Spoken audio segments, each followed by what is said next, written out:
लेखिका मृदुला गर्ग जी गैंगटॉक की यात्रा के लिए जाती हैं। गैंगटॉक को हिंदी में गंतोक कहते हैं। गंतोक का अर्थ पहाड़ होता है। इसे मेहनतकश बादशाहों का शहर भी कहा जाता है। लेखिका अपने गाइड के साथ पूरे गैंगटॉक की यात्रा करती हैं। उस गाइड का नाम था जितेन नार्गे। जितेन नार्गे एक व्यवहार कुशल व्यक्ति था। व्यवहार कुशल होने के साथ साथ वह कुशल ड्राइवर भी था। वहां के संपूर्ण जनजीवन की, भौगोलिक हर तरीके की जानकारी में दक्षता हासिल थी।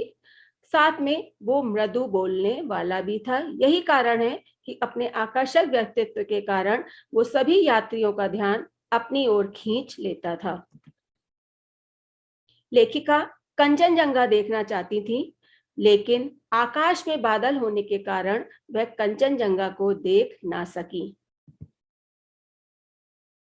युमथांग में बौद्ध पताकाओं का बहुत ही महत्व है। युमथांग गंतोक से 149 किलोमीटर दूर है। यहाँ पर श्वेत पताकाएं और रंगीन पताकाएं फहराई हुई दिखाई देती हैं। श्वेत पताकाएं जब किसी बुद्धिस्ट की मृत्यु होती है तो उसकी आत्मा की शांति के लिए 108 श्वेत पताकाएं फहरा दी जाती हैं।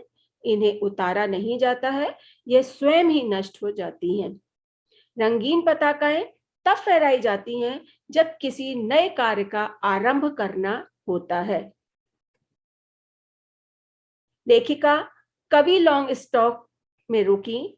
कवि लॉन्ग स्टॉक में ही गाइड फिल्म की शूटिंग हुई थी और यहीं पर लेखिका ने एक कुटिया में घूमते हुए प्रेयर व्हील को देखा था। इसे धर्म चक्र भी कहा जाता है। इसके विषय में यह मान्यता है कि इस चक्र को घुमाने से सारे पाप धुल जाते हैं। जैसे मैदानों में गंगा को लेकर मान्यता है कि गंगा में नहाने से पाप धुल जाते हैं, वैसे ही पहाड़ों में ये मान्यता है कि इस प्रेयर व्हील को घुमाने से सबके पाप धुल जाते हैं। प्राकृतिक सुंदरता। हिमालय के ऊंचे ऊंचे शिखर जो कि बर्फ से ढके हुए थे। लेखिका ने तिस्ता नदी को देखा जो कल कल करती हुई सिलीगुड़ी से उनके साथ में चल रही थी। यहीं पर लेखिका ने 7 सिस्टर्स वाटरफॉल को भी देखा।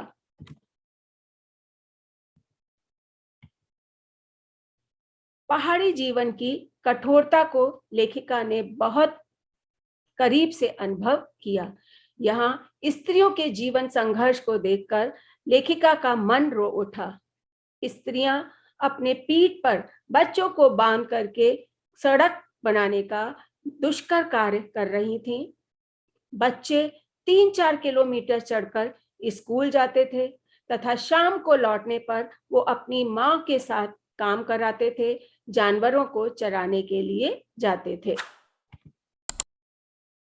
लायुंग के प्राकृतिक सौंदर्य को भी लेखिका ने मंत्रमुग्ध हो गई। यहाँ के प्राकृतिक वातावरण को देखकर लेखिका को लगा कि प्रकृति ने मनुष्य को सुख, शांति, पेड़ पौधे आदि सभी कुछ दिए हैं, किंतु हमारी पीढ़ी ने प्रकृति की इस लय, ताल और गति से खिलवाड़ करके एक अपराध किया है। प्रदूषण के कारण ही लगातार स्नोफॉल कम होता जा रहा है।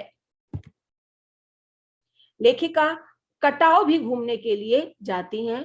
कटाव जो अपनी प्राकृतिक सुंदरता के कारण भारत का स्विट्जरलैंड कहा जाता है। कटाव लायुंग से 500 फीट की ऊंचाई पर स्थित है। अपने प्राकृतिक सौंदर्य के कारण ही इसे भारत का स्विट्जरलैंड कहा गया है। यहाँ पर कोई भी दुकान नहीं है, जिसके कारण यहाँ प्रकृति अपने वास्तविक रूप में स्थित है।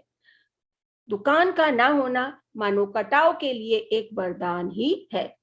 यहाँ से दिखने वाले बर्फ से ढके हुए पहाड़ ऐसे लग रहे थे जैसे किसी ने उन पर पाउडर छिड़क दिया हो या साबुन के झाग चारों ओर फैला दिए हों।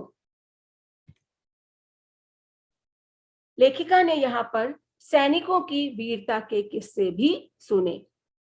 यहाँ से थोड़ी ही दूर पर चीन की सीमा है। देश की सीमा पर जहां तापमान 0 से भी 15 सेल्सियस नीचे होता है, इस कड़कड़ाती ठंड में भी सैनिक पहरा देते रहते हैं। वहां के सैनिकों का मानना है कि आप चैन की नींद सो सकें, इसलिए ही हम यहाँ पर पहरा दे रहे हैं। We give our today for you tomorrow. Sikkim में ही लेखिका को भारतीय प्रेम के दर्शन भी हुए। वहां पर एक चिप्स बेचती हुई युवती से लेखिका ने पूछा कि क्या तुम सिक्किमी हो? तो उसने उत्तर दिया, नहीं, मैं इंडियन हूं। लेखिका को यह जानकर बहुत प्रसन्नता होती है कि सिक्किम के लोग अब भारत में मिलकर बहुत ही प्रसन्न हैं और वो अपने आप को भारत का ही एक हिस्सा मानते हैं। सिक्किम से जुड़ी हुई अनेक लोक मान्यताएं भी हैं। वहां पर पहाड़ी कुत्तों को देखकर लेखिका की साथी मणि बताती हैं कि यह पहाड़ी कुत्ते हैं जो केवल चांदनी रात में ही भौंकते हैं। ऐसा भी माना जाता है कि गुरु नानक की थाली में से थोड़े से चावल छिटक कर यहाँ बाहर गिर गए थे और जिस स्थान पर चावल छिटक गए थे वहां चावल की खेती होती है। खेदुम का भी यहाँ पर एक अपना अलग ही महत्व है। यूमथांग से यह 3-4 किलोमीटर दूर है। यह पूरा लगभग 1 किलोमीटर का एरिया है। यहाँ देवी देवताओं का निवास माना जाता है। यहाँ के लोगों का मानना है कि जो यहाँ गंदगी फैलाएगा वह मर जाएगा। वहां के लोग पहाड़, नदी, झरने, इन सबको देवी देवताओं के ही रूप में मानते हैं और इनकी पूजा करते हैं। लेखिका की सहयात्री जो लेखिका के साथ गंगटोक की यात्रा पर गई थी, उनका नाम मणि था। वह बिंदास, दार्शनिक, व्यवहार कुशल तथा घूमने की बहुत ही शौकीन थी। सिक्किम का एक मुख्य परिधान भी है जिसका नाम बोकू है।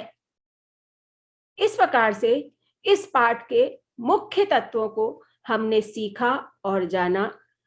अगले पाठ की पुनरावृत्ति के लिए मैं अगली वीडियो लेकर आप सबके सामने उपस्थित होंगी।